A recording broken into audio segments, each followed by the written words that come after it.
Welcome to the slop farm. Enjoy the video.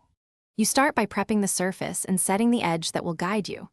Once taped and cleaned, load the angled 2-sash brush with a moderate amount of paint, never overloaded. Hold the brush at about a 45 degrees angle to the edge and begin with light, controlled strokes away from the tape. This first pass sets the boundary.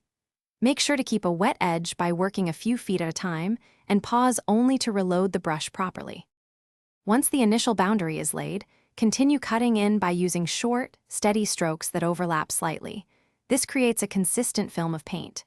Keep the brush loaded but not dripping, and back brush. Pull the brush perpendicular to the cut line to level bristles and eliminate ridges. For longer straight runs, switch to a paint shield or a 5 mini roller to fill close to the tape. Then blend with the brush while the paint is wet. Ensuring to finish, remove the tape when the paint is tacky. Pull it back at a 45 degrees angle to avoid lifting a cured edge. Once removed, lightly feather any tiny imperfections with a dry brush or very fine sandpaper between coats, then apply a final touching coat. If paint bleeds under the tape, scrape the excess away with a putty knife immediately and touch up with thin paint to blend. This is the quickest way to rescue an otherwise perfect line without redoing the whole section. Thanks for watching. Consider subscribing if we helped you today.